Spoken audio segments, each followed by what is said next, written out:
Hi there, Alana Corso, managing broker, co-founding partner of Dwell Realtors. Coming to you this week to chat about weather and how it might affect where you end up living on the peninsula.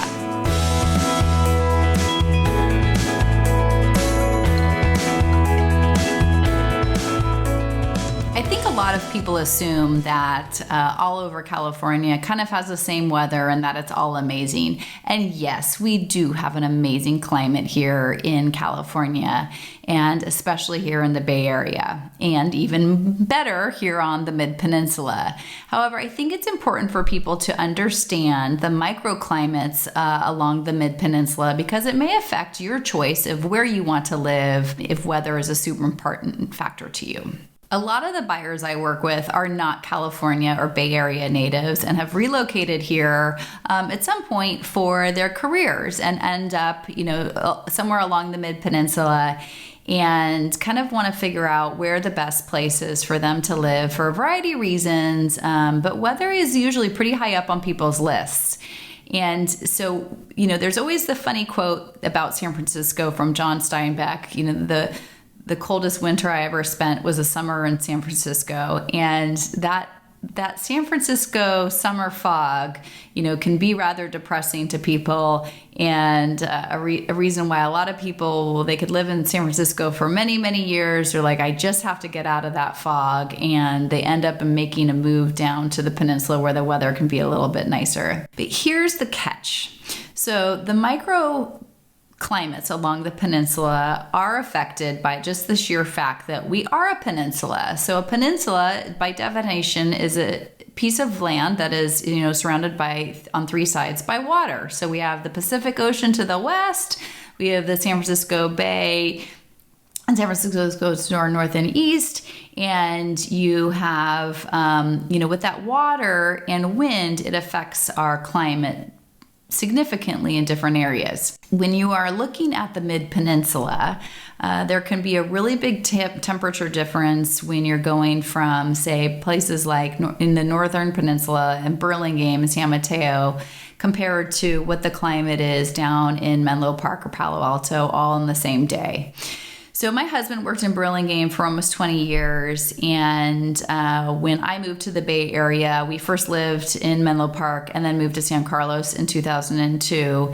And when he would go to work, he'd be wearing slacks and a button-up shirt and a tie, and then often a windbreaker or warm jacket throughout the whole year in Burlingame, and then would come home often in the summer to either Menlo Park or San Carlos and have, blue skies, no wind, warm days, all in the same day. So you can have extreme differences in that microclimate from Burlingame down to Menlo Park, San Carlos, Redwood City, where it could be a lot warmer the further south you travel. So I think that's an important consideration for folks, depending on how they feel about, cooler weather and maybe some of that fog influence that we can get from the coast and San Francisco.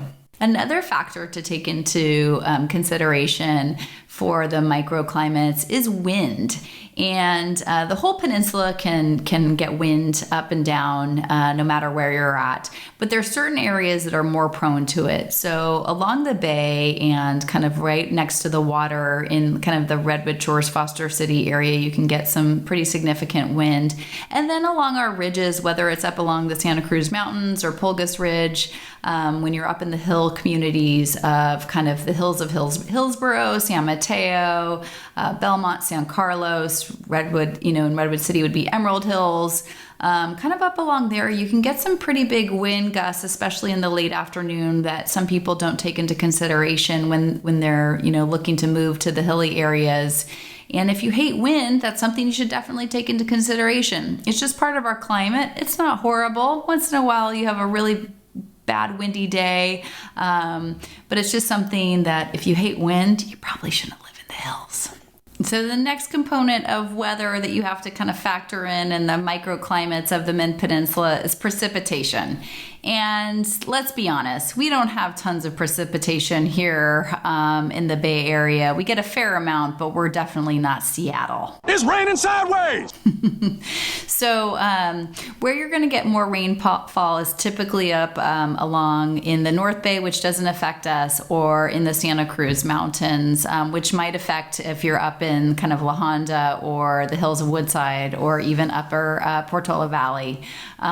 So, what rainfall we can get, you have to remember it's all important. California is a drought state, and precipitation matters. I don't think you're going to ever, it's pretty rare for us to have extreme flooding here. You can get it. We've had it in some of the El Nino and La Nina years.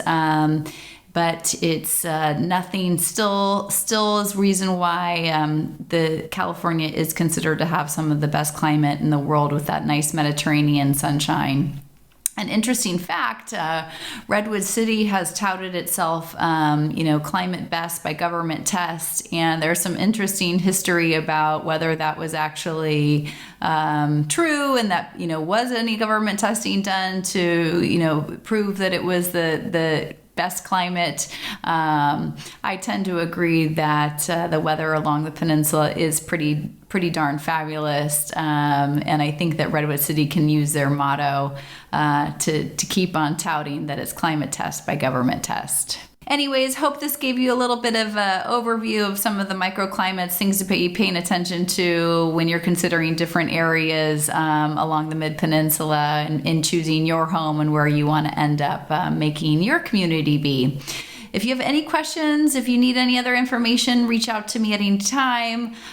Be sure to hit the subscribe button if you're watching this on YouTube, or connect with me on either my Facebook, LinkedIn, or Instagram accounts.